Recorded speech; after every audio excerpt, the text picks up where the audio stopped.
This thing here. Yeah. Hold on, I got to cut it off. Okay, you live. Bismillah. Bismillah. Put them things on it there. Bismillah. Bismillah. Oh.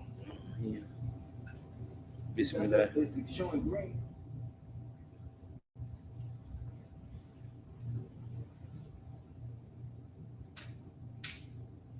Bismillah. Bismillah. Bismillah. Oh, Oh. أعوذ بالله من الشيطان الرجيم. بسم الله. بسم الله الرحمن الرحيم. أعوذ بالله من الشيطان الرجيم.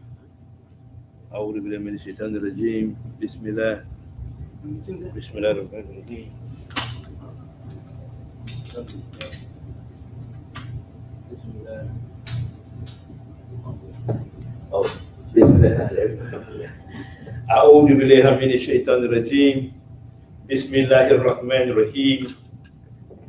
الحمد لله رب العالمين الرحمن الرحيم مالك يوم الدين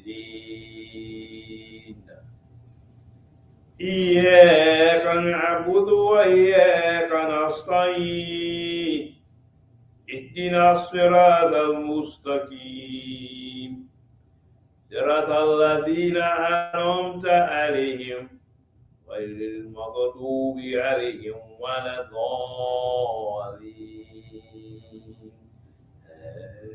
آمين. بسم الله الرحمن الرحيم. For Allah's name, the merciful benefactor, the merciful redeemer, all the praises are due to Allah, the guardian, the evolver, the cherished sustainer of all the world, all the systems of knowledge, the sole master of the day of judgment.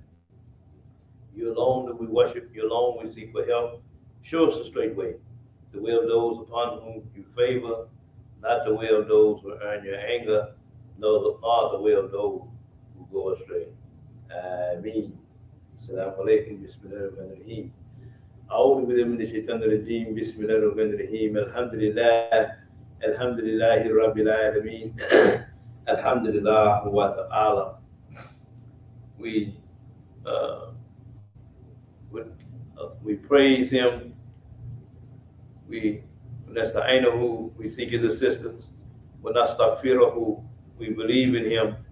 We're not we put our complete and total trust upon Allah.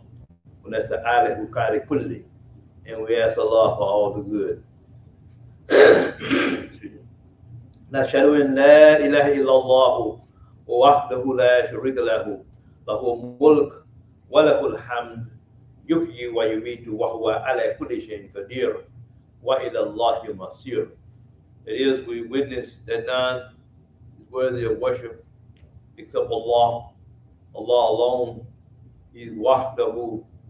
He's one, la sharika lahu, with no partners, no associate. He's not part of a Godhead. Lahu mulk, the kingdom is his. Walahul hamd, and all the praises belongs to him. Wa huwa ala kulli shay'in qadir. And truly Allah has power over all things, each and everything. When we say kulli, it's one thing, but when you say kulli shay, that means each and everything. Doesn't it have out? Wa ila Allahi masir, and to Allah is the destiny.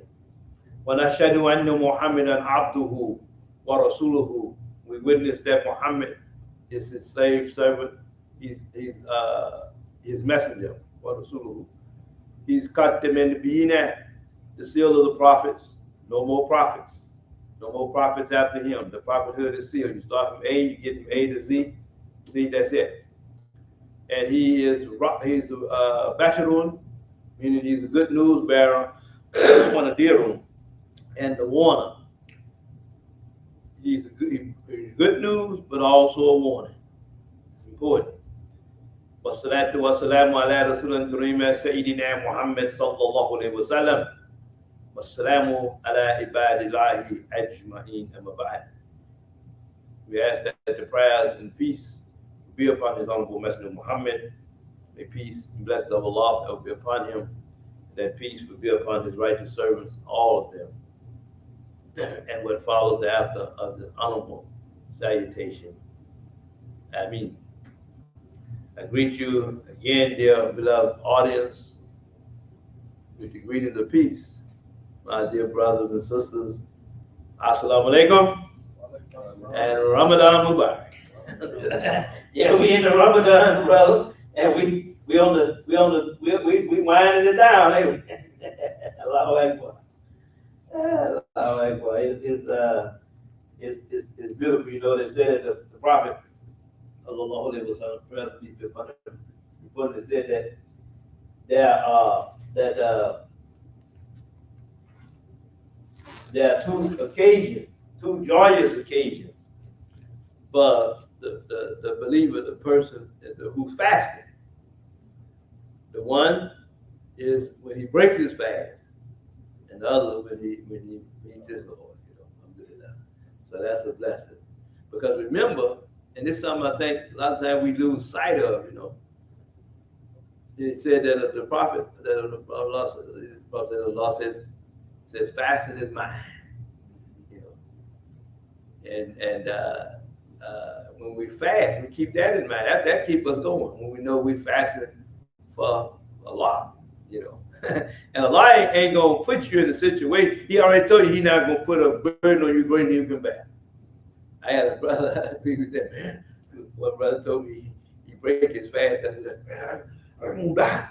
Yeah, look, you gonna die when you die, but you ain't gonna die if it ain't your time, regardless, And you trust Allah and do what Allah. Hey, if I die, fi sabilillah, all praise be to Allah.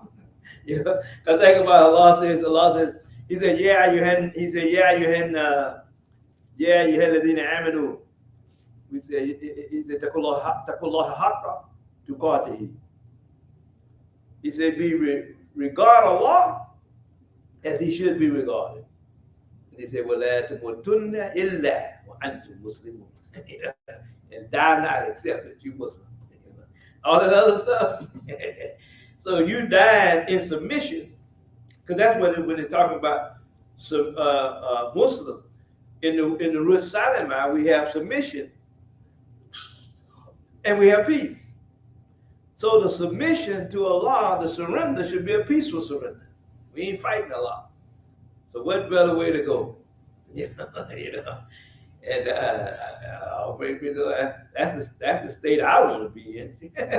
When we go, yeah. So you be trying to you trying to do something other than what Allah has required, thinking that as though that's going to save you from something, and you end up dying anyway. But other than fi sabilillah, now think about that. There are people who have tried to run from death, and they run right to death. They had a chance to. Well, at least when I go, I want to go out in the cause of Allah. But you try to run from that and run to something else, real crazy situation. Yes, alhamdulillah. Anyway, we're gonna go ahead and get started, and we're gonna start probably about 7, because that'll give us time to do whatever we need to do before the fast picking doesn't be, inshallah.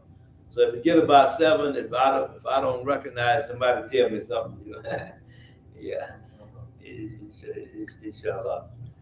Okay. I want to mention this too. I talked to a brother. He's working on a new pie, a date pie.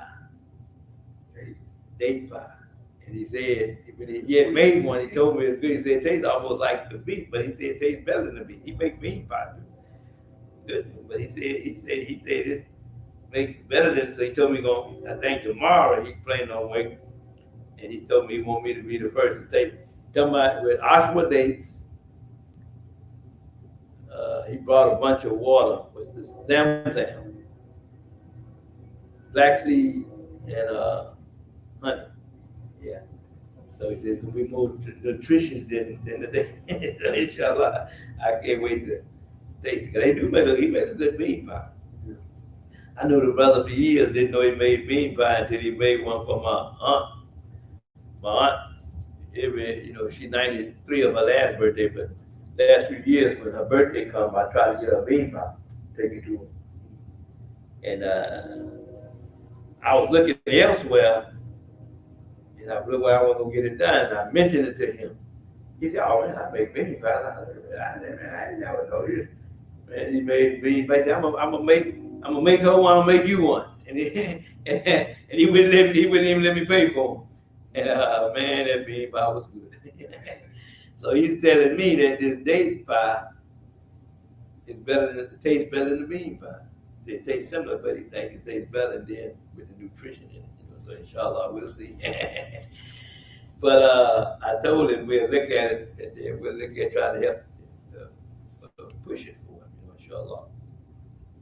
So let's go ahead. Well, you all remember last week we stopped because we're in this last portion. We were dealing with Abdul Rahman. Matter of fact, I think we cut a little short.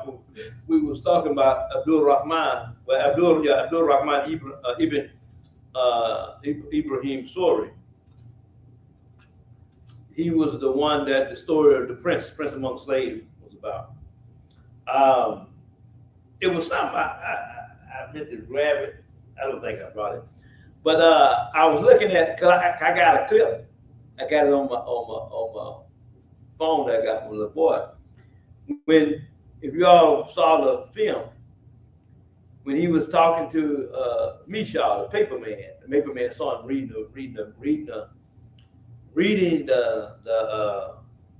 some Arabic in a book. So he said, "You read Arabic?" He said, "Yeah, I'm a different language, because most of them people was way ahead of them." So anyway, I went back and I paused it. It's not all parts of it is clear, and it's not all clear.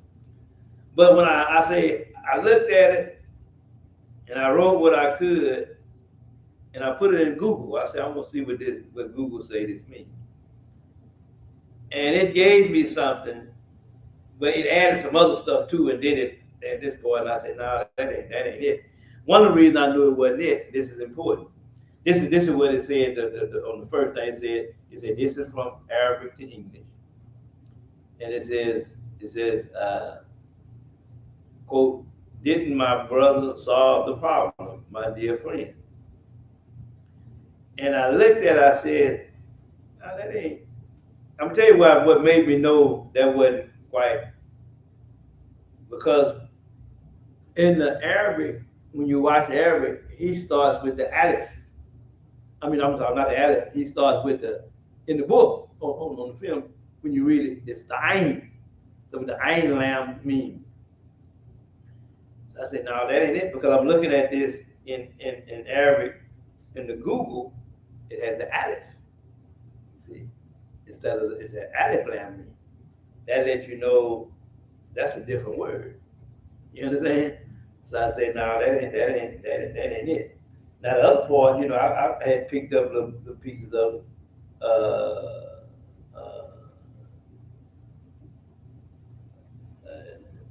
You had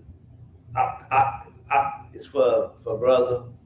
El Habib is he translates here as a dear friend. It's like one that love someone you love, But as a friend, it could be more than that. But that's somebody that you have a loving relationship with. So I Googled it again. I reworded it. I'm trying to find it now because I reworded it. Now, when I just put that in there, it gave me that, but it didn't give me the new one I was looking for. Okay, here's the other one. This is what it says. And that's got something with this technology, man. You can put stuff in there. I don't know if you can hear this. Let me see. Adam when you had it. Hold up. Akul Habibu, yeah. Adam when you it translates it says, "Oh world, my beloved brother. You know, that was the translation. So this is what was in that book that Ibrahim was reading when the man talked to him.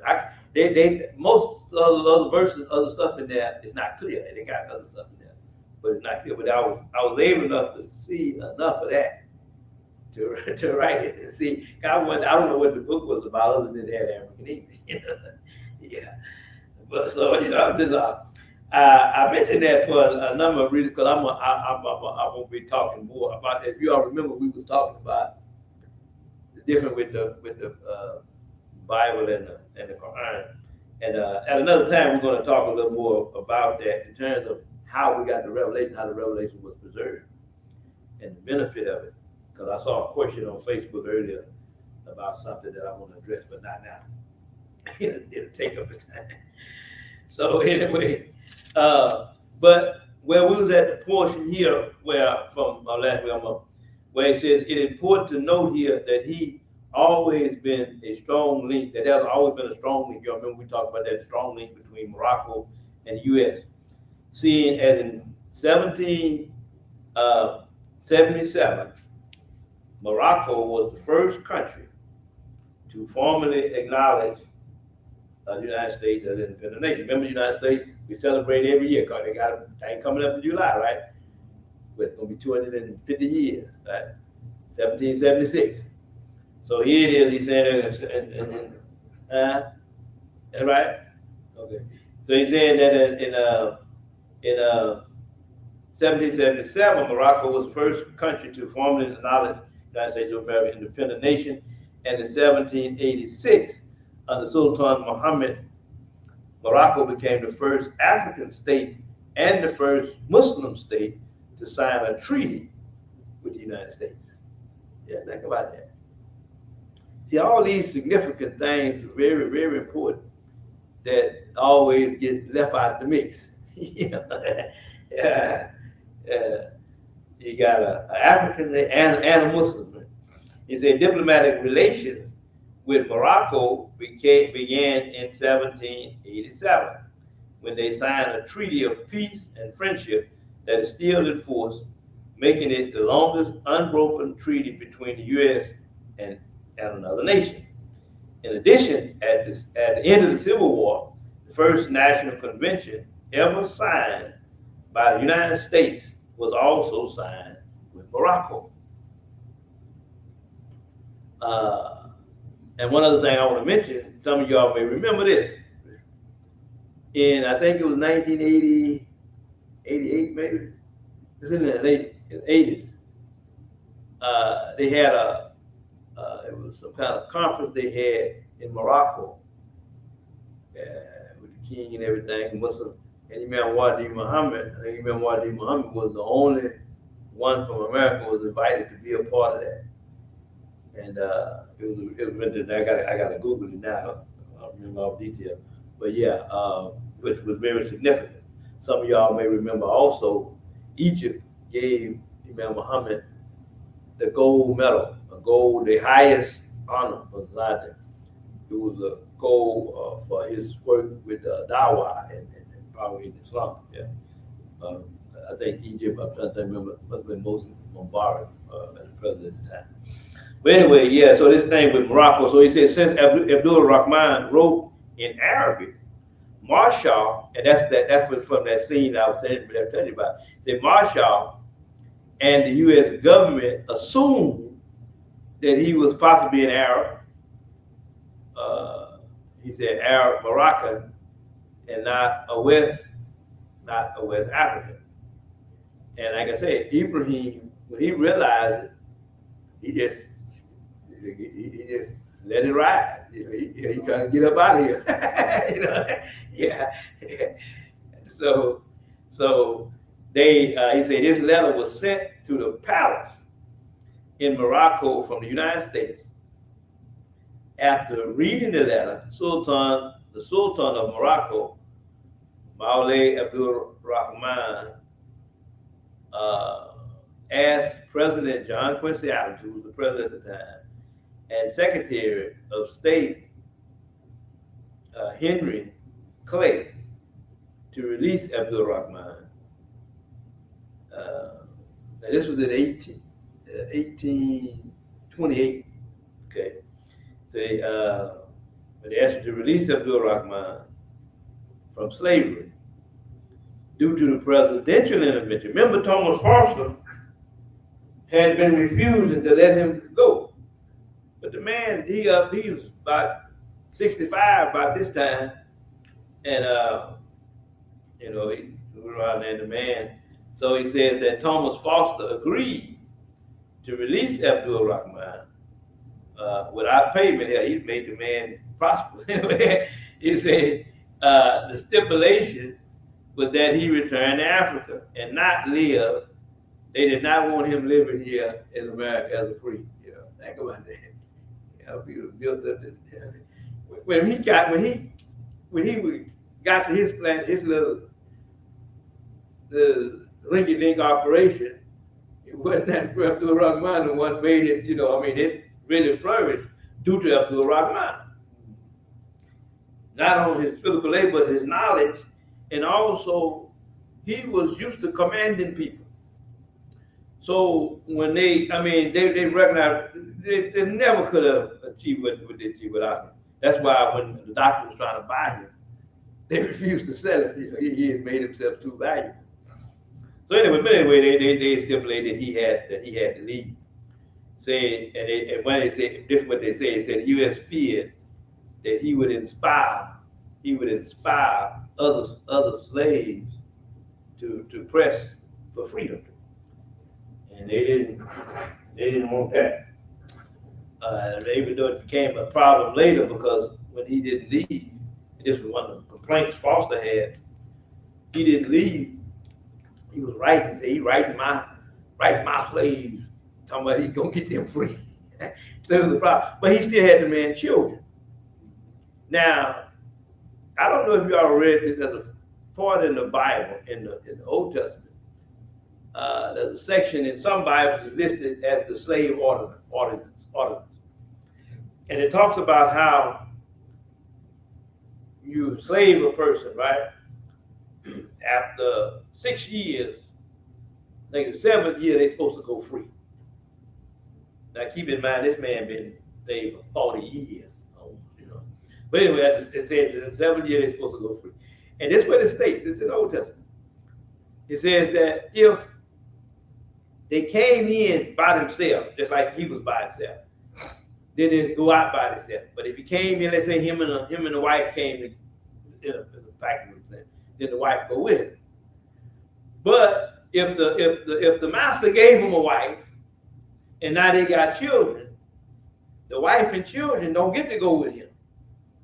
They belong to the master. It says now he got a choice. He can go by himself, or he can go to the master and tell the master something like, I don't remember the exact word, but something like, I love you, I want to stay with you, something, and the master supposed to more they're gonna put something in his ear. I guess that's like identifying thing.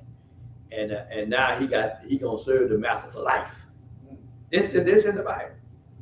And they call it slave order. So anyway, in his situation, like I say, he didn't, but we all know he didn't get free, whatever. So the children stayed. Now he was able to buy. He had to buy. Got enough money to buy his wife's freedom. She was up in age too. His wife was Christian. He was Muslim. Her name was Isabella, and he worked on trying to get a couple of his children. But eventually, a couple of children got free. Because as he left, he didn't go away right away. He spent about a year up until 1829. Because he didn't get free. He didn't leave America until 1829. But they would. He was doing speaking engagements in these places where they had a little more freedom at. But Foster got upset when he found wind of it. Write my slave. The man writing his children. Yeah, he writing my slave. Talking about he's gonna get them free and all that. And then Misha, what the guy name? The colonel I told you, I mentioned, the paper man.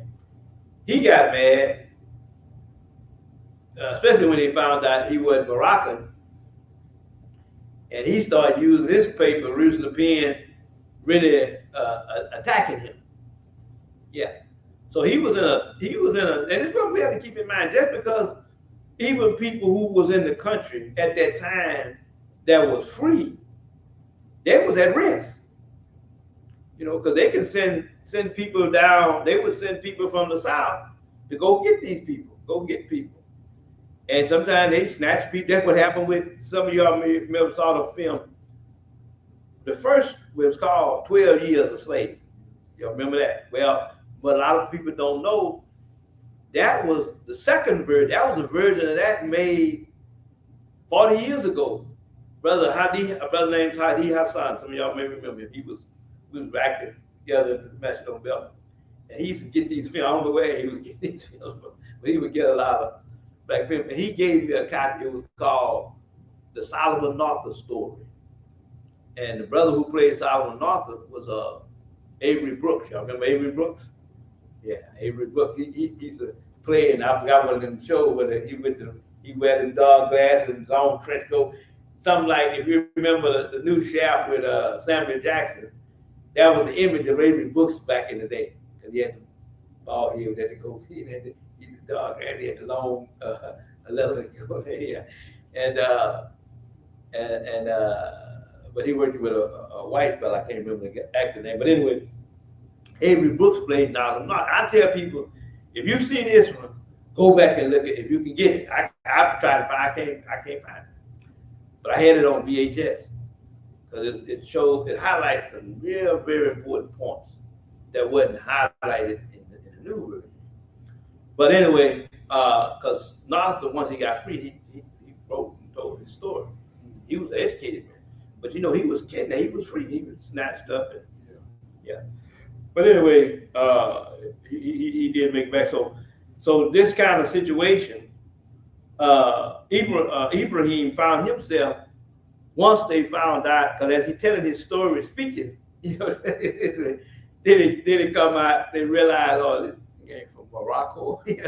And the president went cold on him. The president mad now. He don't want to support him, John Adams. Where's Adam? Now I want to connect Adam to something else. Y'all may be familiar with the story. I'm a Star. You may saw the movie. I'm a Star. Y'all saw that? If you get it, I'm a Star is a good film to watch. It was some Africans who had been they was captured and they was on a slave ship, and they actually overthrew the ship. You remember that? Okay, yeah, they overthrew it, and I can't think of the brother's name that played it, but anyway, he played Saint K. And they took over. They kept two of the whites alive because they wanted them to get them back to Africa. And they happened to see another ship passing, and they was going to be quiet. The people looking at them, the British, they passed and looking. And they see these Africans on the ship. Anyway, the word got out. They ended up tracking them, and they recaptured them because they was trying to get back to Africa, and they end up in America, and they end up a case on trial. They end up on trial. This was in because different people were claiming them, and at that time, one thing that worked in their favor in the early 1800s, the law had changed. They were not supposed to be able to bring people from.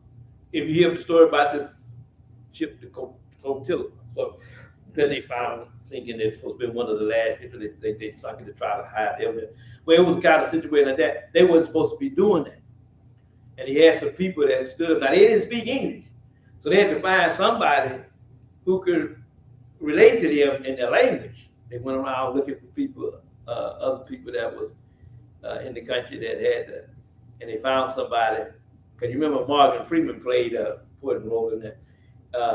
But anyway, they had to go to court, and they won the court, but then the people reversed it, and they decided to get somebody else. They rose up against the judge for ruling they favor the other Caucasian. They say, oh, yeah. Anyway, so they reversed it, had to go back, but they ultimately ended up getting. They went got John Quincy Adams to represent them in the Supreme Court. And one of the things he did, they left Cinquay with him, and he was observing some of these flowers he had. And some of those flowers came from his homeland. And the president recognized how he was in with their flowers. He said, oh, so this dude, he really did come, because they didn't really know where he was from for sure. And he couldn't really, but the guy who came to realize, so anyway, he went in the court, and anyway, they ended up winning the case, and they got free. And the British supposedly blowed up the place in Sierra Leone after that. Just like here, you got Goree Island, you got places that's in Goree Island, the Senegal, you got the car, you got a place in Ghana, you got like I say, Kente in Gambia, you got Kente Island, they got a place in Nigeria. Anyway, several places. But this place after that, supposedly the British went there and just blowed it up.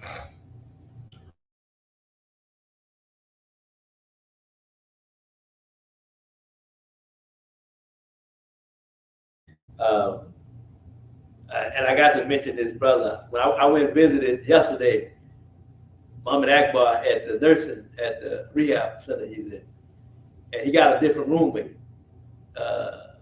He was there last time I talked. I don't know if I might have mentioned you, but his roommate, see the roommate he had before, he was Vietnamese. And what was interesting when very first time I went there visiting, and the brother, I think he was asleep. He was sitting in the chair, in the wheelchair. He was back, but he had a picture of Trump on the thing facing Akbar. It was kind of funny when I walked in there. That's other thing.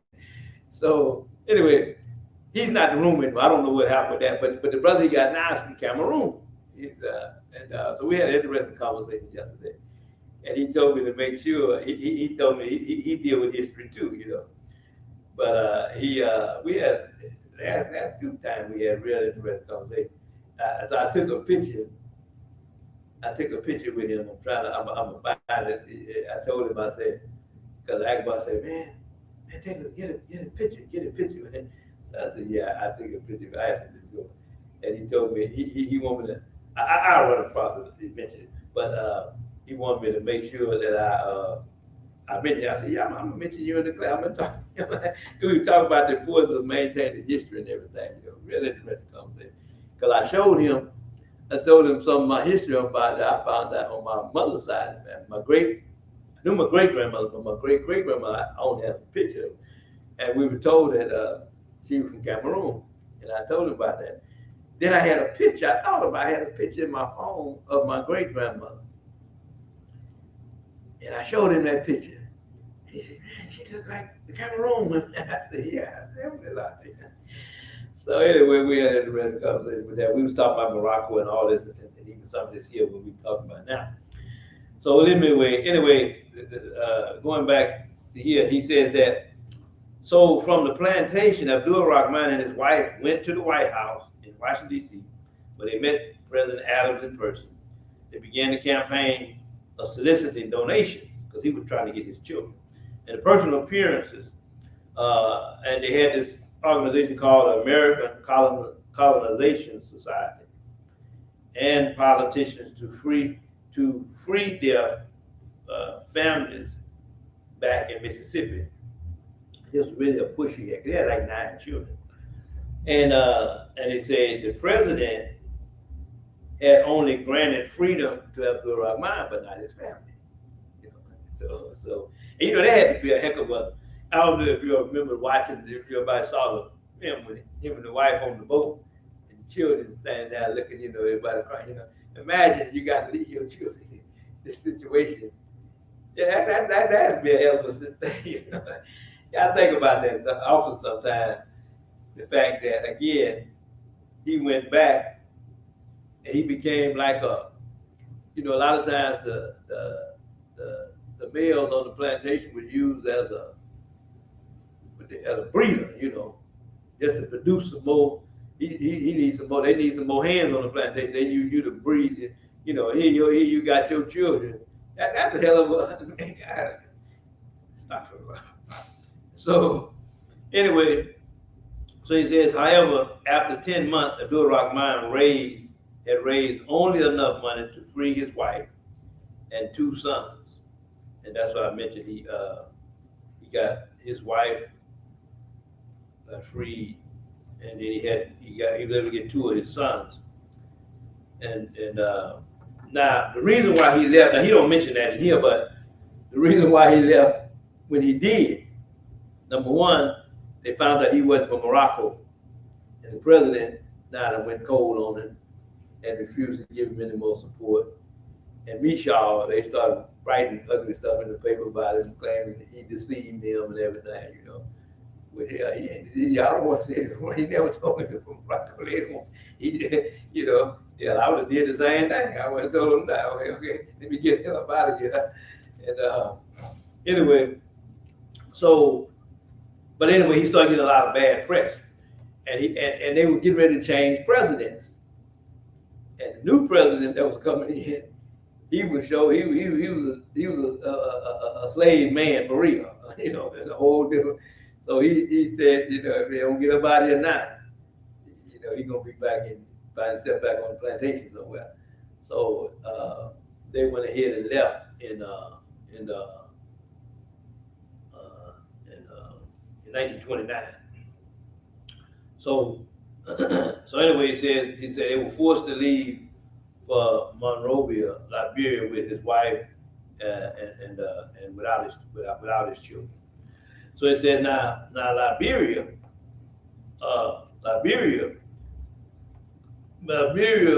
began in the early 19th century. Now, he says that it began in the early 19th century. It was a project of the American Colonial Society, what they call the ACS, which believed that black people would face better chances for freedom and prosperity in Africa than in the United States. Now, let me say this on that point. The black community was divided about this issue.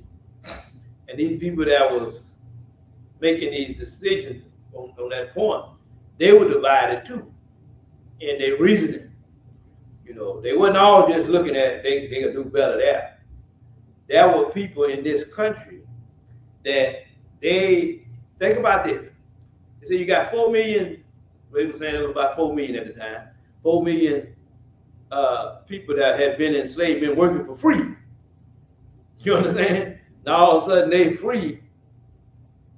And now you got to compete with them for jobs. You think these people wanted that? And look here. They got all the skill because they're the one doing all the work. They got all the knowledge, everything. How you gonna compete? And plus, they've been working for free. So the man then he come and undercut and get them less pay, which they did that. That was one issue that happened when they send them people. I mentioned about the book of Negro when they send the people to Navajo. They went to Nova Scotia first before they end up in West Africa, and that became an issue because it was difficult there, it was hard there, and the people who had the employers who could employ people, they would offer jobs to the blacks. They could pay them less wages than what they would pay the whites. You understand? The whites got mad and started attacking the blacks, but started killing them. It became a real ugly. So that's how they end up. They had to create something else where they end up going back to West Africa. The British was all part of that because they was a part of this thing. They had. Remember when the British and America fought? They had made a pitch to those who would fight for the British. The British said they would offer them freedom. Yeah. So like I said, if you get that film of the Book of Negroes, it's worth watching too. yeah. So they played a part in that thing. But that was the same kind of situation here. Some of these people did not want. They wanted to get rid of, and then the black was divided. In one of the main parts of this is that they've been here for centuries. We ain't never been to Africa. We don't know nothing there. We ain't got nothing there. We don't know the languages. We don't know the culture, whatever. We and our people built this land. So why we gonna go? We want the benefit of this here. You understand? So you can see the difference. Yeah, and so it was a number of things that was going on, and these people, like I said, these people on the other side, they wasn't always being straight. It's about why they was wanting people to get up out there. But as a result, that's how that came about. So he said between 1822 and 1861, more than 15,000 free-born African Americans and 3,198 Afro-Caribbean. Because remember that the greater number of enslaved Africans that was brought here from across water were taken to the Caribbeans and South America, not to North America. So they had quite a number of them. They call Afro-Caribbean. They all relocated to Liberia, which is in West Africa. So a lot of times when you hear them talk about, they always they mentioned two places that weren't colonized when they had a step to colonization. One was Ethiopia, and one was Liberia. Well, Liberia was a part of an American project. You understand? And what most people don't know, when they met in Berlin, the Berlin Conference, there were 14 countries, all of them European except one. That was the U.S. It was a part of that. But it was about 7 countries that divided Africa up and carved it up into what they had a claim. Liberia designed itself based on America. That's why some of its early leaders had been educated in America. The flag was designed like the American flag, but it only had one star because there was one star. America had stars for each state, and they had the stripes, stuff like that. But part of the problem became that many of the people that went there with the same attitude that these people here had over them. They went there with a superior attitude, looking down over, and that became problematic. Even to this day, if you go on social media, you bring up Liberia, that issue gonna come up, guaranteed. So he says, so there were 15,000 in America, free. He said free. Some of them had been free, and the others was born free, African American, and the others was 3,198 Afro-Caribbean that relocated. So he said Ibrahim, Abdul Rahman, and Isabel were soon joined. They was in that, and they were soon joined. He said they were soon joined by 2 free sons and their families in Monrovia. One other point that's not mentioned here that had to be mentioned too is that one thing that they was trying to do. Keep in mind, most of these people they was under Christianity. Okay, so there were some people, and even some claim that they helped Abdul Rahman for that reason. They were looking at Africans who were familiar, they would do the Arabic as well as English and other languages, and they were familiar with Islam, so they could go. Their thing was to use them, convince them to go and to convert Africans from Islam to get them to Christianity. That was another big part of it. A lot of people don't realize that, and they be leaving that out. But that was serious. If you remember when we talked about Ayub, the one you all see in the picture when he got the Quran that he wrote from memory around his neck when they created his portrait. They was hoping, because he ended up he ended up freed in over there in Europe, and they were really trying to convince him, but he wasn't going for it. they matter of fact, he was the one winning the debates against it, and he was highly educated too. But they was hoping to convince him and use him to go to Africa and do the same thing. But they would work on that. When a lot of people, however, was playing along, they were just trying to get back home. Yeah, I get up out of here, okay. Yeah, boss, I do what you want me to do. They want to get back. You understand? But yeah, that was a big part of it, and it's often that stuff like that is often left out. So he says that. Okay, he made it to Monrovia. Now Monrovia was named because of the President Monrovia. So they never actually made it back to his original village, but they made it to Monrovia. He said where they lived for 4 months before Abdul Rahman contracted a fever, and he passed away at age 67.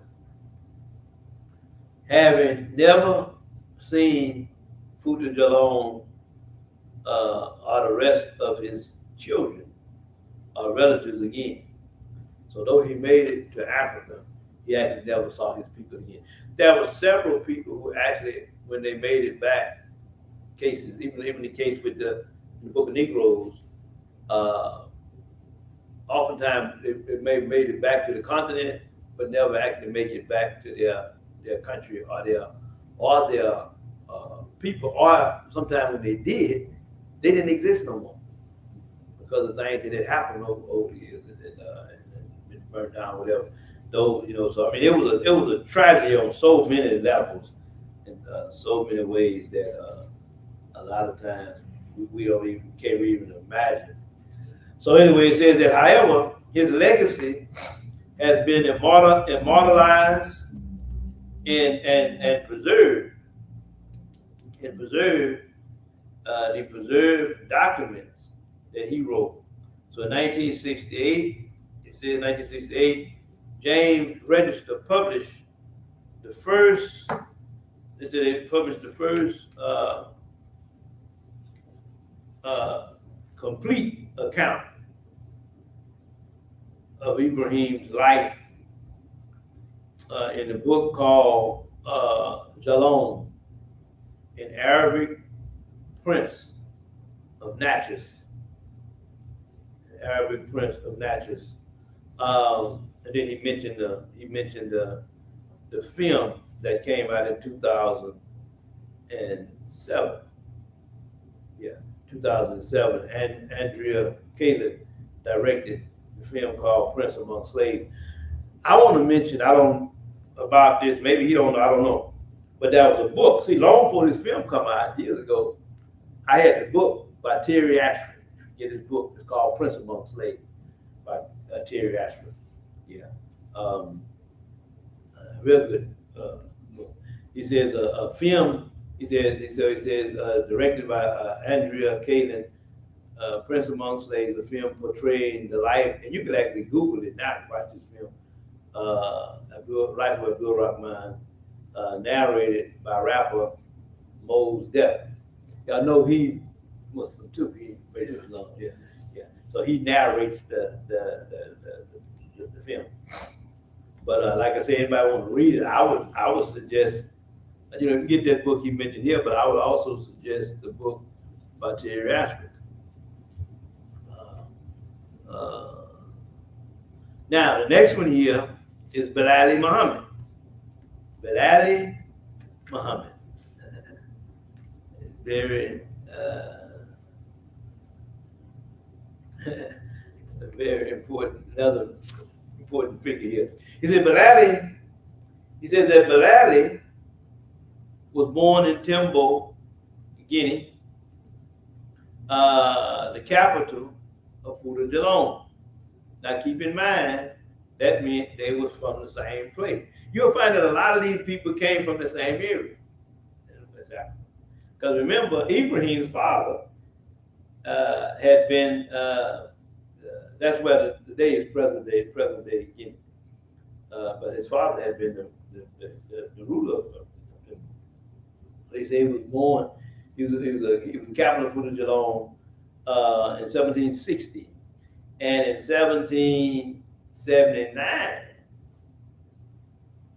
that would be what, 19 years, he was enslaved. He said he was enslaved as a teenager and taken to the Bahamas, where he was purchased by a Dr. Bell. Okay. Now,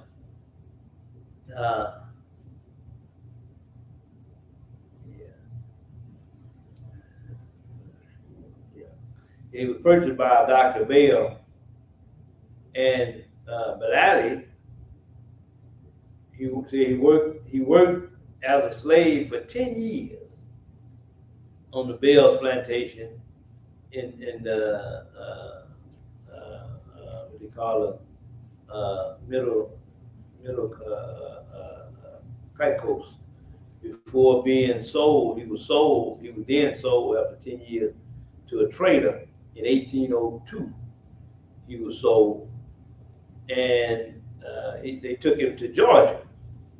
Okay, and then in Georgia, he was then sold to Thomas Spalding, the Spalding plantation. Actually, he says that Spalding had assigned as the head driver of the Sapelo Islands. They own this whole island. It was seen as an island. It was an island plantation. Yeah. But it's very interesting.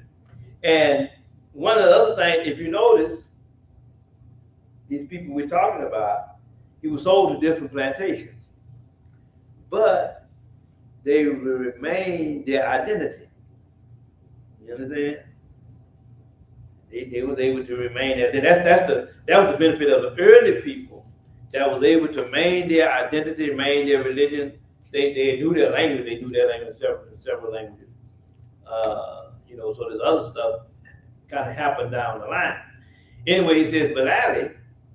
He says that Bilali could speak. He said he speak Arabic, and he knew the Quran. And he was like the typical citizen of Fujian due to his literacy, because most of those societies they was high literacy rates.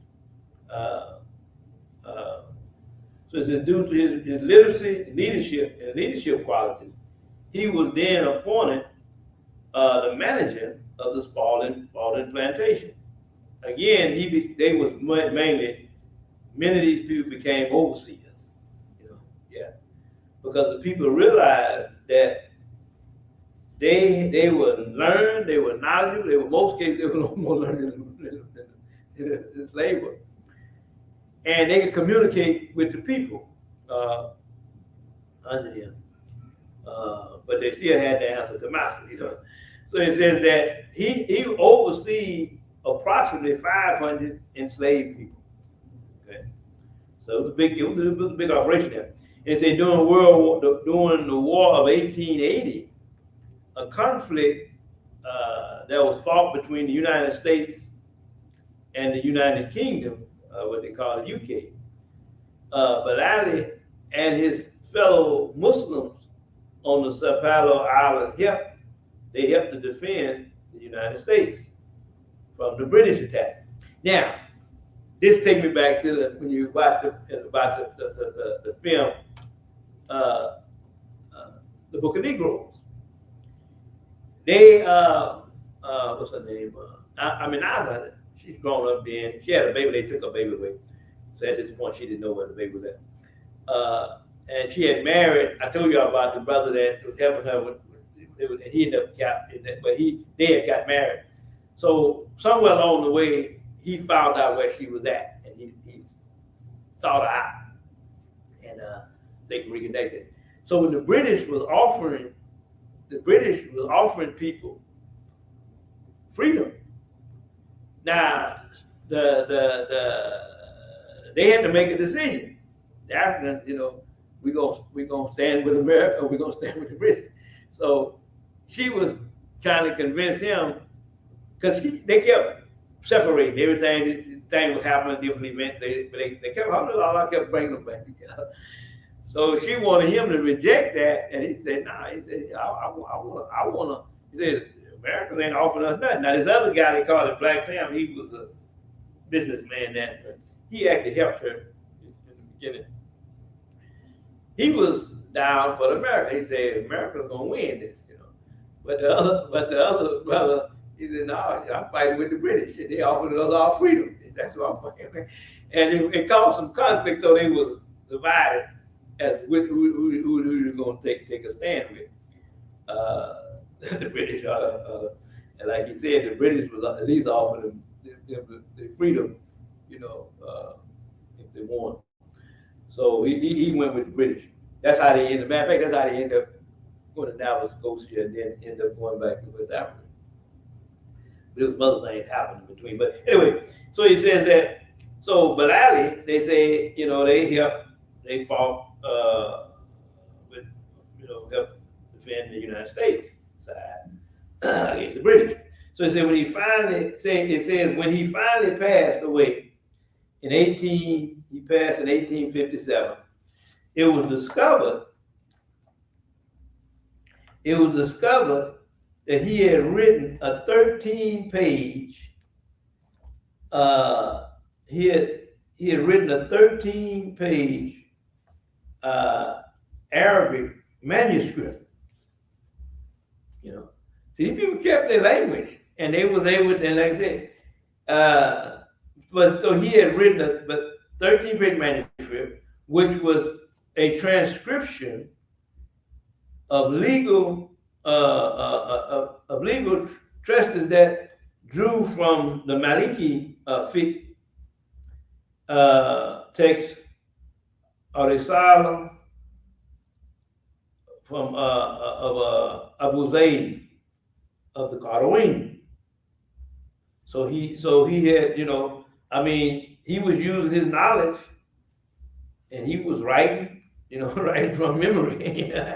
Yeah. So many people help preserve Islam in ways we don't even realize. That were people working to try to preserve, especially the early generations of Muslims that were brought here. He says, so it's an essential text in the West African Islamic curriculum. See, now it included a section on Islamic beliefs, they call Aqidah, the rules of ablution and prayer, Salat, among other things. So those were some things that stood out that he highlighted, that he wrote about, was the belief, the Muslim belief, and also ablution and Salat. So he said it was assumed that Bilal used this text, so it was assumed that he used this text to teach other Muslims who was enslaved on the plantation based on their faith. As a matter of fact, you hear a lot of talk about when you research and you go about how they basically had a community, a Muslim community, and the people didn't bother them as long as they did the work, and so they still had a functional community, and they observed, they named their children their names, they just kind of accepted the situation, and but they want to be able to practice their religion. It reminds me, I would say the kind of liken to it would be like brothers and sisters in prison. You got a situation that they allow you to practice your thing, and you form you understand the line there. And all the work I did in prison, I always think about this kind of stuff. So anyway, the document still the document is still preserved. It's been preserved as in the Harvard Rare Book and Manuscript Library at the University of Georgia. Yeah. And I would say it's quite a bit of stuff that's, especially these people that he's highlighting, but the stuff that have been preserved from our history, you know. Now I'm sure there's much more that haven't been preserved. But anyway, these are things that have been preserved. The next one here is Yunus Bat. Yunus Muhammad, when it's in Yunus, and then they call him Jonas, you know, which would be from the Western language. But Yunus Bat was also known. He was also known Jonas Muhammad Bat, known as Yunus Bat, was he said he was a Mandinka man. They say most likely from the Gambia. Now, same as Kunta Kinte, right? So it says that he arrived in Trinidad. And so he arrived in Trinidad a few years before the abolition of the British slave trade in 1807. See, up until that point, they were still shipping people. After 1807, it became illegal. It was supposed to. Don't mean that they didn't try, because those things, that was a whole nother issue. But anyway, he said upon arrival, certain people remarked that Bat was discovered to be a person of eminence in his country, in his own country. He himself reported that he was a prince. They quote a prince in his native land. So he was similar to like Ibrahim, who became known as prince. See, Ibrahim kept telling the people he was prince, so eventually falsely just called him prince. But they didn't really think that until when the doctor came along, the Irish doctor who was trying to buy him, and the doctor confirmed that he was actually a prince. That's another thing you have to keep in mind.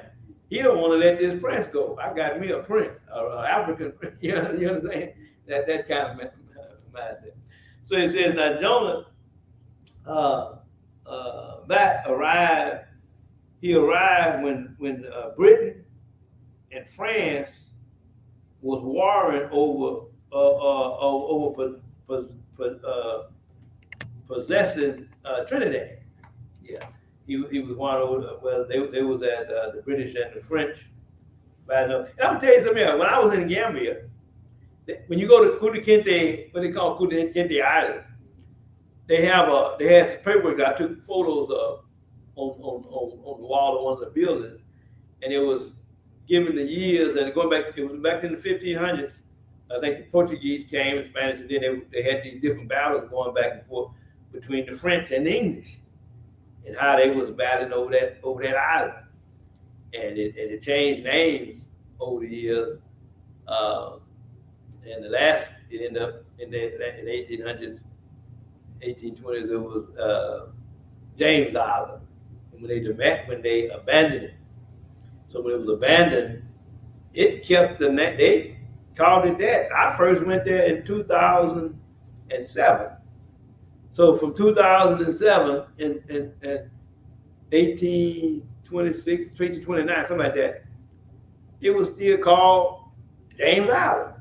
And it wasn't until I think 2011, maybe.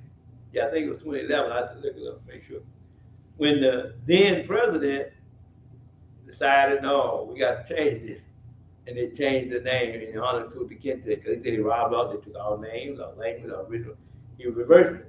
He said, we're going to name it, and they named it after Kunta Kinte, because Kunta Kinte became the main figure there, especially when Roots came out, and the book came out, and the film came out, and they were showing how he was constantly resisting it. He didn't accept it, but they beat him, almost to death to get him to say his name. that say they the name they claim they give. Yeah, so they honor him with that. But these people are always competing. Now, I mentioned this before. I'm just mentioning it. When they had the Berlin Conference, it wasn't just about coming together. One of the things that they really had to work on was how these European countries how are we gonna come together and do this thing without fighting each other. See, that's the thing. We got to make some agreements, so it ain't gonna work. So we got to make some agreements that, you had your thing, I had your thing, everybody had their own thing. It was out of the 14 countries, only 7 of them that actually end up with claims from them in Africa. But the idea was to let us, at all costs, let us avoid fighting each other, but let us work on making them fight each other. Have them divided. Because the longer we keep them divided, we can conquer. And the main issue was we got to get control of these resources. They had all the resources, but it wasn't just the material resources. They needed also the human resource, which was the people. Yeah, and Africa is still suffering to this day from that. So here it is. In this case, they were battling, just like they were battling over the Kunta Kinte, what became known as Kunta Kinte Island. In this case, they was battling over Trinidad. Yeah. So that we say when he arrived, they were dealing with that. So you see, among other things, that was General Sir Thomas Hislop, the governor. He was the governor of Trinidad from 1804 to 1811. He felt that France would seize the island. So he decided to build a fort. And that's one thing you'll find on almost all these islands, they got a fort. It's a fort on the island. If you go to Goree Island, if you go to Kunta Kinte Island, well, Kunta Kinte is just ruins there now. But you can tell everything you can see, they always built a fort.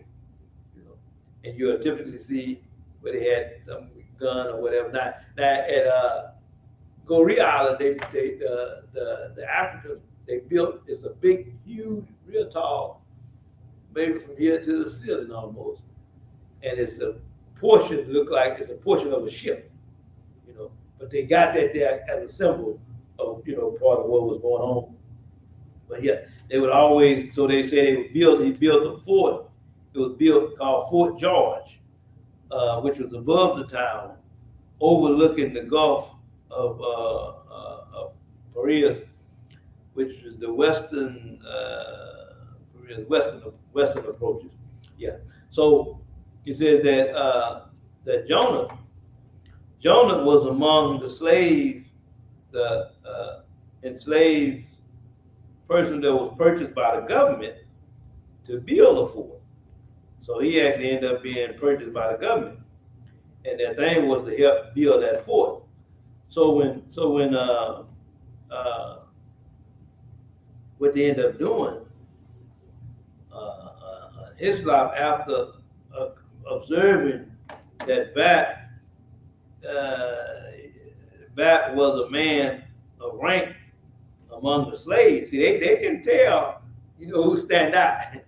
And so what they end up doing, again, they put him in charge, of the workforce. They see people who have that, yeah. I would tell you something come to my mind right now. When I was in the military, and we was in Germany, and we had a little run in. It was a brother. It was a sergeant. He replaced the person who was there before. That was over my well, it was a headquarters company. It was only 2 of us, and then the sergeant. And the sergeant was from Bay City. I didn't know nothing about. I knew about Baytown. I didn't know nothing about Bay City, but he was from Bay City, Sergeant Mack. So they was going to move us to a whole different location, and Sergeant Mack's wife was pregnant. So Sergeant Mack he was, I just happened to be in the office. He was appealing to the lieutenant to let them stay put until the wife had a baby, because the last time they had a similar situation, she had a miscarriage. So he felt like this may put undue stress on him. And the lieutenant was, I don't know, he said him some jive. And I just happened to be there, and obviously my face was showing him that I thought what he was saying was some crap. You know what I'm saying? Because he said, Specialist, I don't appreciate your facial expression. Well, in that moment, you know, my mother would say, my grandfather had a mean temper. My grandfather said, before I knew it, I leaped on the desk. What the hell? And then it hit me. Damn, that's the lieutenant I'm talking about. I said, no. And I just walked out the door. Because it shocked me. And Sergeant Mack come out after say, man, Lieutenant saying, come back, man. I told him, yeah, that's just your normal expression. What are you doing? He want you to come back and he want to apologize. I wouldn't go back. I was steaming, you know. I didn't know. I said, I go back. I would put hands on it. Anyway, so anyway, later that night, he came to my barracks to come in, and he come outside. He said they needed, because actually at that point I was the only person rank-wise that they could promote to the higher rank anyway, because other people was behind us, and the people that was ahead of us was gone. But anyway, he said they needed to make some sergeant, you know. And he said, but you know, you got to control your temper, you know. And then, but then what got me, he said, well, you know, you're gonna have to get some new friends. See, they don't want you to what they call fraternize with other people. Well, that was it for me, I mean, because in my line, man, damn, I ain't giving up for y'all, you know. I mean, we look at this stuff, because a lot of this stuff, but you're talking in the 70s, man, these people still had that same mindset. You know what I'm talking about. And I wasn't, anyway, I didn't get promoted. Yeah, but this came to my mind when I was thinking about that. So he said that back influence grew to the point that Henry Fuller, who's the Attorney General, considered back a magistrate over his fellow tribesmen, and accepted the affidavit from Mandinkas that was sworn before back. And this is important and a unique situation. See, so the British described him as a Mandinka chief, a priest, and a patriarch. So due to his influence, it says that, and again, remember, he was much like the situation with Ephraim I mentioned. So it said, due to his influence, he was able to form what became known as the Mandinka Society there in the port of Spain, and whose main goal, he said whose main goal was to pool resources to buy freedom of Mandinka slaves. And individuals who bought their freedom were expected to repay it by working for the society. So if they was able to buy somebody's freedom, then they thing was to work for the society, and you know they was working to free all their people. You know what I'm saying? I mean, it was a really interesting situation. It's stuff like this you don't hear about. Yes, sir. Man. Okay, these people was taken against their will. Yes, sir. But in the process of them being taken somewhere else, they had to work to pay the body self, body free. Yes, sir. If you remember, think about this. Frederick Douglass would often, when he would speak, when he would go speak to a crowd, you know what he would say? He said, "I stole these limbs, his arm, leg. I had to steal his body. I had to steal his head," because he was considered legally property of whoever these people see they're owners in this country. You didn't own yourself. So he would make his point. So whenever he would speak, he would tell the people, "I stole it," because you know Frederick Douglass and the man, he hit his master with a left hook and a right cross and freed himself, took off. So he was wanted. He was a fugitive until the people helped him go to Europe. They put and as they listened to him, they were shocked how just how he could express himself, and he was reading, writing stuff that, and coming from slavery. So they put money together, contact the people that owned him, and made an agreement. They bought him. You know what I'm saying? So now that what made him able, put him in a position where he was then able to come back to the U.S. and then work to abolish slavery, because he couldn't have done it otherwise, because he was a fugitive, and they owned him. Think about that. You don't own yourself. In the book of Lee, they took you from your country. Yeah. And then want to charge you. Yeah. For your own self. Yeah, that's right. That's right. That's a hell of a thing, ain't it? Yeah. You know, when you watch, if you watch that film, the Book of Negroes, Aminata, she was they used to have the slaves pee in something. They would use their urine to put in something they was making, right? So the men was over here, they would have to pee in a bucket. And Aminata, I guess she was going to have to get it. So one of the they started messing with her about it. They said we don't even own our own pee and stuff, you know. So he owned us, he owned everything about it. And she said, well now he don't own me, because she was determined she was gonna be free. She would get up out there in her time. She could wait on her time to come. And so one of the males, he told the other, he said, "Yeah, I'm giving this pee, but one day I'm gonna give him some to go with it." You know, yeah. So, but there's a scene in that, and a lot of times people don't be ready. But this was the reality. You didn't own yourself. That's why sometimes a lot of times, really, I instead of using slave master, I say slave owner or the owner. These people own you. Well, that's the problem. Yeah. That's the proper word. Anyway, yeah. Because the other thing about it, you know how we talk about they name, right?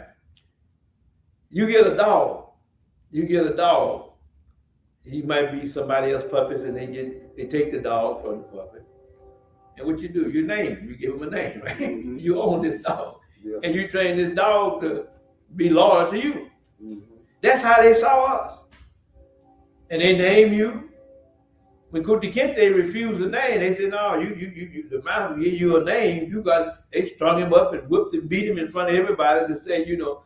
But they know now, once they sell you to a different place, they can change. It's up to them. They can change your name again. So you just being whatever. You understand? And some of our people went through that. Well, we don't like that name. Or they may keep let's say, James, you're on the Jefferson plantation. So your first name, they call you George Jefferson. Mm-hmm. Say, well, Jefferson side, he needs some money. He sell you to the Jackson plantation, then you become George Jackson. They may let you keep the earth, but the last name said who you belong to. Mm-hmm. Jackson, he might have been a problem. He might have been like this George Jackson with the solar dad brother, right? So he might have been a problem. We're going to get rid of you. So now you're going to send you to Washington. Now you're George Washington. Now you walk around like you understand. But this is why when these other people come here and be trying to tell us about you can't give up your national nigga. But anyway, they want to make you keep somebody else's name that was a label to label you as somebody's property. You understand? Daddy B, man, get the hell out of my face with that. Come with that stuff, you know. And they try to make you think something is wrong with Islamism. And ain't nothing wrong. That's crap. You know, Yeah.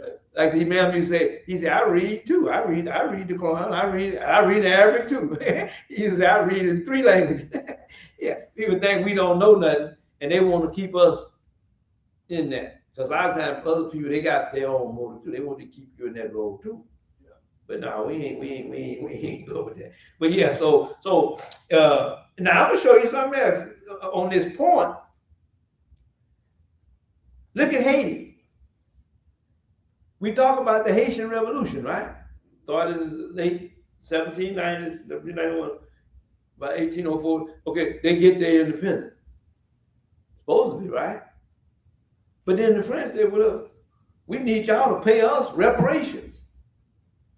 So the people y'all killed, your people who took off, you know what I'm saying? And they got them. Now, they end up, now, since when do the losers of the battle get the dictate? You understand? Brother, let me have a tissue or something if you can. For those, thank you. But you understand? So they end up now trying to deal with that. That's why Haiti have suffered. They want to make sure Haiti never, ever be a success story of what they did. And they demanded payment from Haiti. They don't want to give you reparations, but they want Asians to give them reparations for rising up against them, and they had the support of other, the U.S. and other people, So they never, so Haitians would never really be a success story. That was the key, and they all messed up right now, all this stuff. But Allahu Alam, they come. But we got to think about that. So yeah, you have so again, as he said here, thank you, I appreciate that. So again, as he said here, said individuals who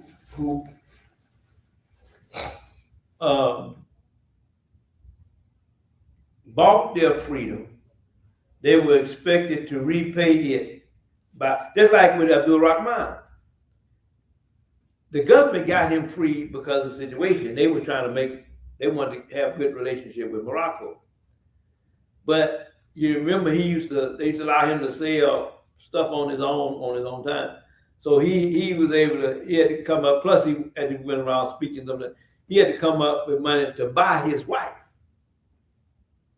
Because his wife belonged to Thomas Foster. Now he's working to buy his children. They belong to Thomas Foster. Yes, sir. To your knowledge, have you ever heard or read what type of quote they had to pay, not just to him, but any slave for their freedom? What is the normal price? Well, it would depend, because each state was kind of, see, a lot of times they look at how they value. If you ever watch this film, there's a film called Night John. In Night John, this little girl was born on the plantation, right? Okay, one of the African women worked in the house. She was telling the master he wanted a boy. He said, "Yeah, it's going to be a boy." Well, anyway, so he had promised he wouldn't sell him, right?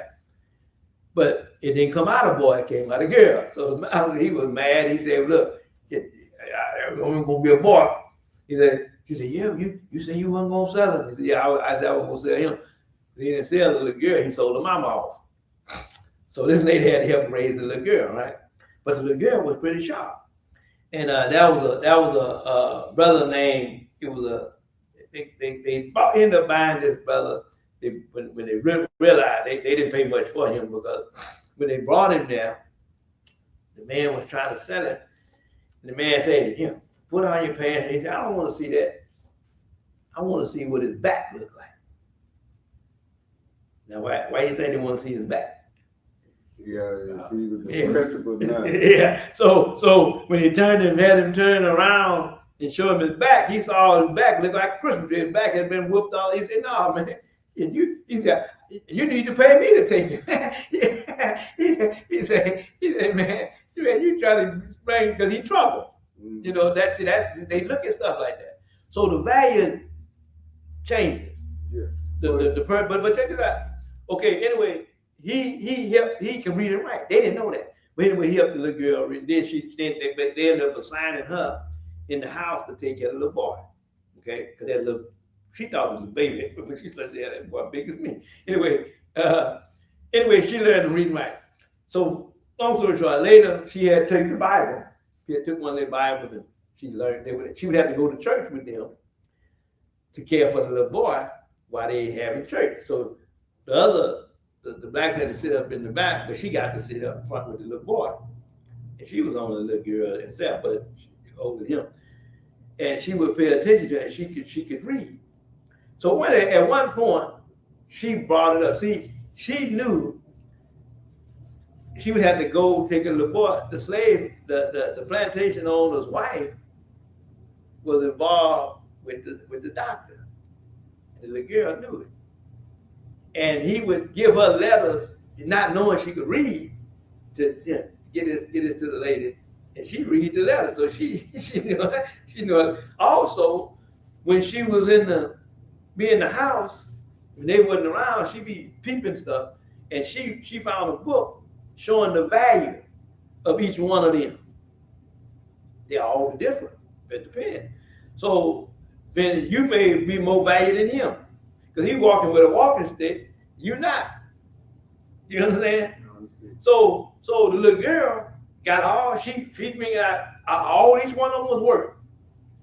And when they was in the court, when in the church, when the husband he didn't know yet, the little girl knew she had stuff on them. And when the man realized, he pulled out his shotgun. She said, "Look, don't worry, he's not gonna shoot you. You work." She started naming how much each one of them was worth. And the man was, "How did you know that?" Because they didn't know she could read. And she saw how much each one of them was worth a different amount. And based on that, typically that's how much they would have to, when it comes to trying to get free, they would have to at least pay at least that amount or more. If you remember the doctor that tried to buy, he offered to increase the amount. That's how Bilal got free. Bilal Abu Bakr paid a greater amount than he normally would have paid for Bilal. And they said when once he bought him, once they made the deal, they said Bilal's the previous owner told him, say, "Oh man, you paid that. I would have, he like he could have got him, but Abu Bakr told him that he would gave everything he got for Bilal." But that's how they did. It depends on, let's say a male, a female, they had different words. The age come into play. There's a lot of different things that come into play in terms of, how much, the value of it. Kind of like going to buy a car or whatever, So it really was based on what they paid for to get them once they went on auction. Well, it depends. Now that could come into play if it was early on. Let's say, because they got to look at what they got out of them. But they do. It's kind of like you look at the animal. What I lost in this, and what I'm gaining. What they're gonna gain for me. They take all that kind of stuff. See, in Nightjohn case, for example, when he saw the man back, he told the man, say, "Oh, okay, you need to give him." So he told the man, he said, "Well, I give you $50. I ain't gonna give you no more than $50 for it." So he had some pants, so the man that was selling said, "Well, here, give me the pants back here. On $50, you don't get the pants go with it." You know what I'm saying? So, but this is the kind of thing that our people had to deal with. The $50 in the pay. Yeah. So the man took it. He took the pants back, and But anyway, so. But that was the situation. So it depends on how much how they saw you, how you was valued at that particular time, and as they looked at your particular work. Now he said that the Bat managed to bring together many of the enslaved Muslims and also free black people. And what they did, he said they began to make a public bids through the society to the society to the British government to return them to West Africa. Yeah, yeah. See, they was trying to get back, see if they can get if the people get back home. See, one professor, Professor Campbell remarked. He said they all were from the same tribe. They lived in a particular part of Port of Spain, and they were bound together by religion. They formed a distinct society of themselves, strictly bound together by their Mohammedan faith. They call you Muslim, but you're Mohammedan. Okay, so they were bound together by their Mohammedan faith. Says that in one of the petitions that was addressed to William the Fourth, who was the king of Great Britain and Ireland. He says that they began the document with the Arabic invocation, and it says, Allahumma salli ala Muhammad, which means, "Oh Allah, send blessings upon Muhammad." That's one of the, when we do dhikrs, we do a dhikrs. Actually, that's a dua. A lot of people don't, don't know. You say, Allahumma salli ala Sayyidina Muhammad. There's a lot of send blessings upon the honorable Prophet Muhammad. Wa ala ali Sayyidina Muhammad, upon the family. We need to go through the whole list. And so this is what they wrote in that. What he wrote. He said understanding. He said understandable. He says understandable, given that the society openly described themselves as quote followers of Muhammad, the prophet of God, and he says and made a point. They made it a point to exclaim, and he quote, he said, while slaves, we did not spend our money on liquor and other slaves did. They didn't waste their money on stuff like that. He said on 3 occasions, three occasions they petitioned the British government to repatriate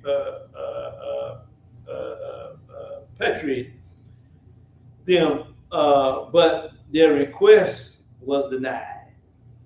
So yet Bat managed to purchase the freedom of many slaves through the society, and he continued to push for his vision of them having to be repatriated until the day that he died. So he was working for their freedom and the hopes to get them back to Africa. And he says that now Bat spent the rest of his life in Trinidad, where he passed away, and that's where he was buried. Now we have Muhammad. Next one is Muhammad Cisse. Muhammad Cisse. And see, some of these names automatically connect you with certain areas of West Africa. Senegal, Gambia, Guinea, on that. So it says Muhammad Cisse was born in 1788 in Niani, in the Gambia. That and belonged to the Mandinka ethnic group, same with Makuta Kente. At the age of 7 or 8, when he went to Dar es Salaam, which is one of the centers of Islamic learning in the Gambia, where he learned to read and write Arabic, and he studied the Quran. Cisse he stayed at the school for 8 years before returning to his homeland. Um, See, they have these boarding schools. They're able to this day, and they'll go and they'll stay there. Typically, like my wife's brother, Musa. Right now, he's at home because of Ramadan. At Ramadan, he go back to the boarding school. He said, well, it returned his homeland in 1804, where he settled and set up his own Quranic school. Yeah. So these people were highly educated. See, a lot, and again, that I can't stress this enough. That part of what happened with the slave trade and them shipping people out, they caused what many of the historians refer to as a brain drain. Yeah, it caused a brain drain in Africa because it wasn't just the physical labor they took away. You took the physical labor away. You took men. Remember, you took people who would work the land and even warriors fight, but you took brains. Mm-hmm. See, we don't think when we look at Africa, it's not just as simple as people think they should do this. No, they were, what they were robbed of is man. Mm-hmm. So anyway, he says that his hometown was attacked during an intertribal war, and that was part of the bigger problems there. These fighting with other different tribes, and the people not only took advantage of it, but they helped to exploit that thing. See, that's why I mentioned that how when they met, their meeting was to them to come to some kind of agreement. Let's not fight each other. Let's turn that against them and use them, and that's what they did. So, and unfortunately, the Africans didn't see it; they fell into it. And anyway, so he said he was captured and sold to a French slaver. The slave was attempted. He said the slave's attempt to transport Cisse was thwarted by a warship from the British. See, there was the other thing. When they did find themselves fighting each other, that's why they had to have this conference, because a lot of times prior to their conference, they was fighting each other. They saw that's why they had to have, that was the importance of them having a conference, because they were doing so much fighting among themselves, it wouldn't work. So they had to say, look, let's sit down, let's look at these people got massive resources that we don't have. Massive resources we need. And then we got manpower that they can provide, back in wherever these other new lands we conquering and all this kind of stuff. But we can control these resources here. So he says that, so you had the French, and he was often having battles with the French and the British. So you had the French and the British Navy, the warship, but they stopped it. So he said, which was attempted to enforce. Now, at this point, because this was 1810, remember by 1807 was when they passed a law that was supposed to stop it, right? So then the British intervened, Navy. The objective was to enforce the abolishment of the slave trade. Because, see, when you look in the Book of Negroes, Aminata, after coming back to West Africa, her husband ended up getting killed trying to help some people get free. Anyway, she ultimately ended up being taken to London. And because she was educated, and she had been a slave, she had to address, because there was groups that was against abolishing slavery. But there were still those who still wanted slavery too. One of the things she had to do was to address them as a person who had been actually experienced slavery. Because some of the people were trying to say, oh, it ain't bad what they say. They claim they were branding people. Blah, blah. And so she said, look, I tell you what, turn your head or something. She said, I'm going to show you something. And what she did, she opened her piece here. She had a brand where they had branded her when she was first captured. They branded, and so she turned and showed them. So y'all think this ain't no joke. This is what they're doing to people. Just like you get an animal, they brand them. And you know, and anyway, with that in her testimony, because see, at first they wanted her to tell, and they was gonna tell. She said, "No, you can't tell my story." You know, I said, yeah, but you know, she was way beyond them. You know, they just assumed she did. But anyway, so she ended up telling the story, and all that played into them with the abolishment thing. So at this point, when he talking about now in 1810, there was beyond that, but there was still people dealing with slavery. So, but sometimes the British ship. That's why I mentioned earlier, after that situation with Amistad, the British went there to Sierra Leone and blowed up that fortress that they still had that they were using. Yeah. So anyway, he says that. So he says that they were enforcing the abolishment of the slave trade on the West African coast. So they said the Gambia was a British territory. That's why in Gambia, my wife, for example, she can speak some English, but not everybody. Her mother don't speak English. You know, her grandmothers didn't speak English. Some of the younger ones, when I was there, they didn't speak English, but they learned it. They in the program now. Gambia, surrounded by Senegal, they speak French. So if you go to Senegal, you need to know some French because you might not run into somebody speak English. But if you speak the African language, you speak Wolof, then you can communicate with both. My wife, her brother, when I went to go around the second time, she had a cousin there in Senegal. He didn't speak English. He said he wanted to learn English. She know a little bit thing French, but not enough to really do. So we took him with us because we needed him also to, when we get the money machine, the ATM machine, whatever, everything is in French. In Gambia, it's in English.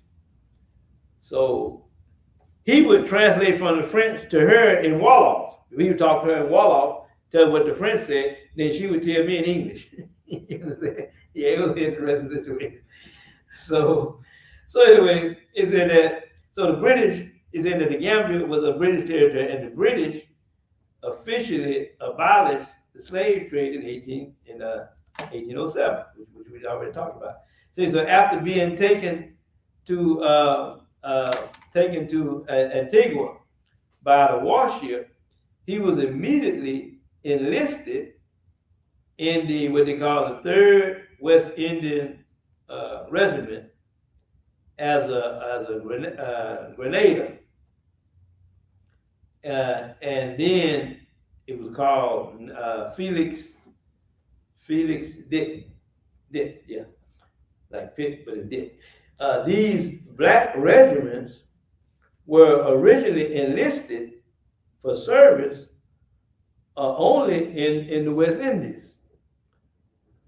Now, my grandfather had people come on a slave ship. He told me about from the West Indies. He says that, so he says, as a regiment, the member Cisse was one of the what they call it the Kingsmen. They was distinguished from the slaves. So he said he saw active. It says that he saw active service against the French in the Guadalupe, and he was also stationed in Barbados before he ended up in Trinidad in 1816. And by 1825, the regiment was demolished. So then Cisse, he ended up being honorably discharged. Yeah, so he was honorably discharged, and most of the disbanded soldiers, were given land on the east coast of Trinidad. Manzanilla, in the Manzanilla district, away from the slaves on the West Coast plantation. They didn't want them mixing and influencing them, you know. Says, however, some reason Cisse never received, he never received or accepted land or a pension. So instead, he moved to Port of Spain and became a member. He became a member of the Muslim Mandinka Society. Yeah, which was led by Yunus Muhammad, back who we talked about earlier, and he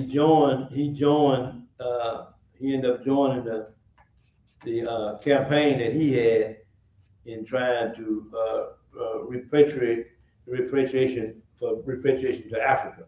So he ended up working with that. So for many years in the Trinidad, Muhammad eventually brought a passage via a boat for himself, his wife, and young child to England. You know, a young child to England, which they arrived there. They say that it was in 1838. So now in England, that they said they received friendly protection of John Washington, who was the secretary of the Royal Geographical Society. So Washington then used him to learn about the languages and also geography of West Africa. So, you know, they had somebody that they can, and similar to, you had a similar situation with Ayub when he was in Europe. But he says that he suspected that Cisse's knowledge might be instrumental in future British expedition into the interior of Africa. See, I always keep in mind, they was always looking at ways that they can use, you know, using benefits. But they weren't just doing something, they just felt so good about it, you know. And a lot of times our people had to keep that in mind, you know, because they was in different situations. And he said it was through him that much of Cisse's life details are known, because Muhammad Cisse left. Eventually, he left England, and he returned to the Gambia. Yeah, alhamdulillah. So where he was never heard from again. Yeah, he made to the Gambia. And if y'all remember, we talked about Ayub eventually being returned. You know, the situation wasn't necessarily the same. You know, Ayub had two wives. One of them had remarried, you know, thinking he would never, you know, they had children and stuff like that. So, well, anyway, so it says that he was never heard from again. Say still, it was assumed that he returned to Naimi and resettled among his people. All they know is whatever, you know, it's kind of like he just kind of disappeared from the scene. So we're going to get ready to close here in a little bit. Let me see how much this next one here. See if we can do this or not. Okay, I'm gonna see how much we'll do on this. This one. This is Muhammad Kaba. Muhammad Kaba was born in Boke, which was from the Nunez River in Guinea. He was born in Guinea. He belonged to the Jahanki ethnic group, and he studied, and also mastered the Quran and Islamic societies at a young age. And he also studied at the University of St. Corey in Timbuktu, which is highly, one of the most highly places, education on earth at the time. Yeah, you know, yeah. The it says that, however, during a visit with his uncle in 1777, if you notice, all these were captured in a similar time frame, you know, and from some area, you know, I mean, they was snatching up people. So it says that he was kidnapped, and like you mentioned earlier, they kidnapped, and then he was taken to Jamaica. Again, most of the early people, they were not brought here to North America. The majority of them went to South America, and they went to the different islands. And so it says that now some cases later they may have transported to North America. In some cases, we said where he was initially owned, he was owned by Robert Port. Excuse me. And then look, yeah, they see me yawning, but they know it's Ramadan. He said, then, so he said he was owned by him and then by his children, because the laws were, we were, as chattel slavery, we were inheritable property. So the pass, you can just pass on down, inherit to the family. It said his children, Edward and also John Part. He lived on their, they had a coffee estate, the coffee and spice grove, which was in the mountains of Manchester Parish, which was, it said, was west of the Mandeville. So in 1813, he was baptized. He was baptized under the Christian name of his deceased master, Robert Port, and accepted into the Moravian Mission Church, which was near Carmel. Okay, so in October 7th, 1834, Benjamin Angel, who owned Adams Valley, was known as a quote. He said he was known as one of the most respectable inhabitants of the Manchester of the Manchester Parish. He sent Madden a letter informing him that an unusual Muslim elder who was literate in Arabic, whom he had come to know, he knew of him apparently through the Moravian mission at nearby Fairfield. Soon after, it was discovered that he had written a 50-page Arabic document. It was dated the 11th of March, 1824, in a Baptist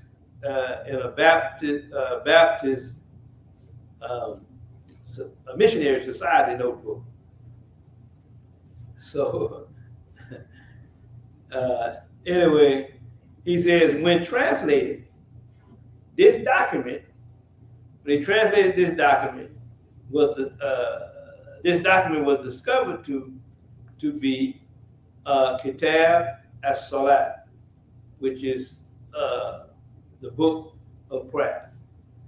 Yeah, it's Kitab as-Salat, the book of prayer, and it was addressed to Jamaat al-Muslimin wa al-Muslimat, which translated the community of Muslim men and Muslim women. So, yes, sir. Okay, okay. We're gonna go ahead and close, and inshallah next week we're gonna pick up right here, inshallah, where we left off. We thank Allah. We yes, sir. we going back to the morning time because Yeah, because next week, Yeah. thank you, I'm glad you said that. Next week, we're going back to our regular time, so we'll be meeting about 10:30, starting next week, because it's the last, Ramadan will be over, inshallah, by next week. So we'll be returning back to our normal time. So don't forget to, tune in and back at the regular time, and also inform others that may not be connecting with us today, and they may think we still, we're going to go back to the regular time. Thank you so much for that for that reminder. But we pray a lot that He continue to bless us to continue our fast. They're going to be observing the Lady of the Collar tonight here, right? I want to remind people too that just because it's later to Carter, don't think the grass is over. After later to Carter, sometimes, man, people go through some things, thinking that's it. No, it ain't it. So you have to stay mindful about that. And but anyway, we pray a lot to continue to bless us to continue to fast, and we thank you all for tuning in. We always pray that Allah bless us to benefit from these presentations, and inshallah our hope is to continue on. As we don't just wait for a certain month for history. This year round for it, inshallah. اللهم ربنا اتنا في الدنيا حسنة وفي الآخرة حسنة وقنا عذاب النار. Oh Lord, give us good excess in this world and good excess in the after, and defend us on the tumult of the fight. I mean, peace be unto you. Assalamu alaikum and Ramadan Mubarak. Alhamdulillah. Yes, sir.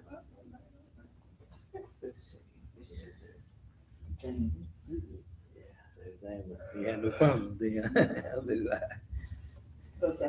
It's got